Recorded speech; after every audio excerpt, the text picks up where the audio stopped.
kasambahay, it's me, Ira, your munting kasanera. A sweet Friday morning to all of you and welcome back to Cook It Right with Ira. Ang cravings natin for today ay halo-halo. Pero gusto ko sa Laguna, specifically sa San Pablo. At gusto ko gawa ni Chef Ben. Kaya halika na, puntahan na natin at i-meet na natin ang ating chef for today.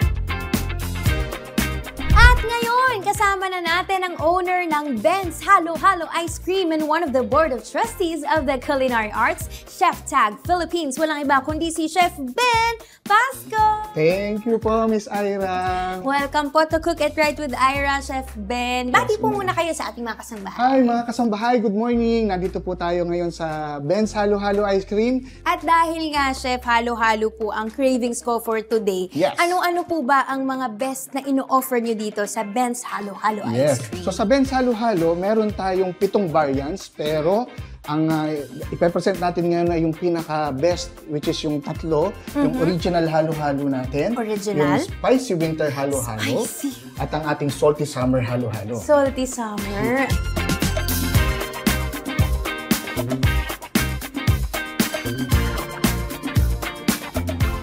Ano-ano po ba, Chef, ang una nating gagawin dun sa original muna? Ano so yung kailangan original natin? halo-halo natin, ang una nating mga ingredient ay ang ating saging na saba, mais, ube, makapuno, langka, leche flan, evaporated milk, kung saan tayo din yung nag-formulate nito, at ang ating gelato ice.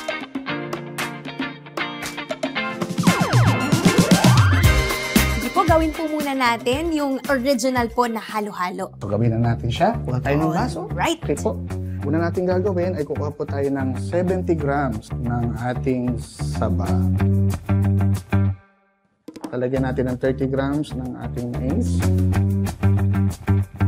Then after ng ating mais, maglalagay naman tayo ng 30 grams ng makapuno. Yun. Chef, nabanggit nyo rin sa akin kanina, no, na ito lahat ay homemade. Yes, opo. Hindi siya yung debote kung saan kami rin talaga mismo ang gumagawa nito sa ating sariling komisari. So, ang susunod natin dito, yung atin pong Ben's Milk, kung tawagin. Okay, Ben's Milk. Ito po ay kakaiba pa rin kasi dahil kami rin po ang gumagawa nito. Wow. Then after natin yan, ilalagay na natin ang ating gelato ice. Okay, gelato ice. Later pero na siguro, ito yung base, Chef, ng original po na ating halo-halo. So, yung susunod natin flavor ay yung ating spicy winter halo-halo. So, parehas din ng original halo-halo, yung mga nilalaman nito, may saba, makapuno, at kung ano-ano pa. Ang pagkakaiba lang ng ating spicy winter halo-halo, ito ay may konting twist kung saan meron ito. Lalagyan natin ito ng sili. Chef, maang po ba ito? Magkaano na ihalo na? Pero kung adventurous ka, dahil nga matamis siya at pinagsama ng maanghang, so nagko-complement siya at matitikman mo yung kakaiba talaga na version ng halo-halo ng Ben. Alright, Chef, gawin na po natin itong spicy winter halo-halo. Yes. Pero itatabi ko po muna itong regular halo-halo Okay. natin.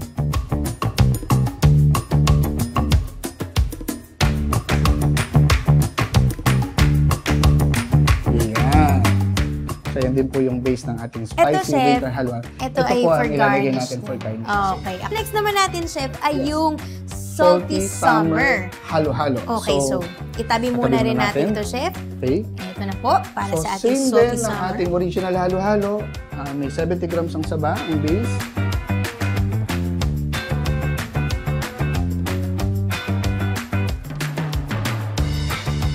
Dito naman natin ilalagay yung ating salted egg paste. Ito ay pinagsama-samang buong salted egg. Nilagyan natin ito ng butter at ng cheese. I-blend natin siya. So parang talagang ito ang magbibigay ng lasa ng ating salted egg sa ating salty summer halo-halo.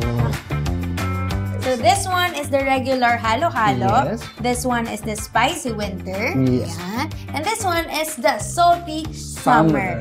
So lagyan na po natin ng gelato ice and the garnish. Yes. Yun o. Yan. Grabe. So ito Kung ang ating makikita nyo gelato talaga, ice. mga kasambahay, napaka-pino. At saka, bango. So ito po yung kakaiba. Bakit? Kasi nga dahil instead of ice cream on top, literally gumawa kami ng special formulated na gelato kung saan ang kabuuan ng ating yelo sa ating halo-halo ay literal na gawa sa ice cream. Ayan. So, ganito po siya. So, ito kakaiba po dito kung saan habang natutunaw ito, imbis na magtubig, mas lalo siyang nagiging creamy.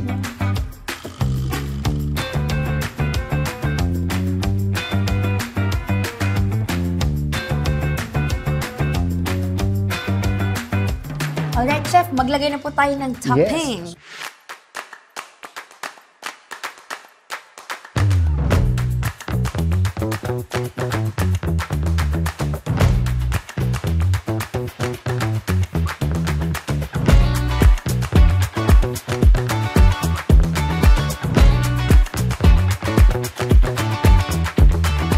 Ito na nga, Chef, dahil halo-halo to. Hahaluin talaga natin ang bonggang-bongga. Yes.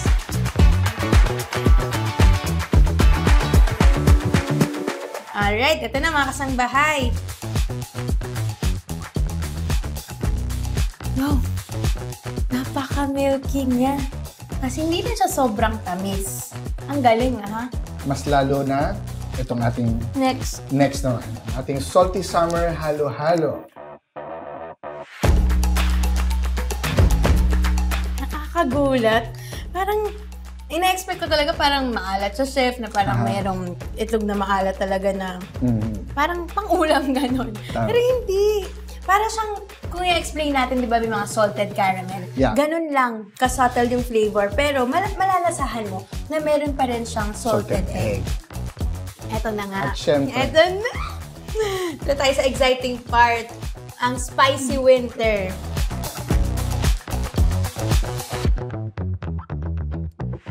Ang galing. Iba yung ano niya. Yung suwabe. Chef, hindi ako ganun kahilig sa manghang kasi parang natatakot ako na baka mawala yung lasa ng pagkain. Pero this one, subtle lang pero suwabe nga siya dito. Yay! Chef, para naman po sa ating mga kasangbahay na gusto rin tong matikman, saan po ba nila pwede kayong mapuntahan? Saan po bang mga branches po? Yes, so meron kami all over Luzon. So meron tayo sa Cavite Province, Batangas, Laguna, Quezon Province. As far as Lawag City, Ilocos Norte, meron din po tayo dyan.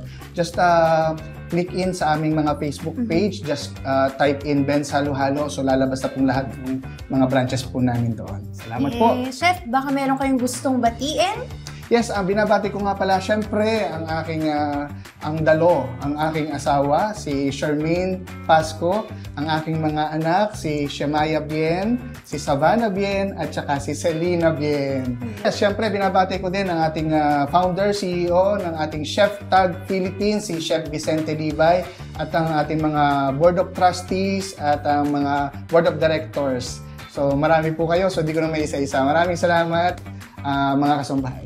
Once again, thank you so much po, Chef Ben Pasco, for the Laguna's creamiest halo-halo. Must try ito mga kasangbahay. Level up ang mga halo-halo dito. Samahan niyo po ako ulit sa mga susunod nating Kusina Adventures. God willing, and don't forget to cook with love and cook it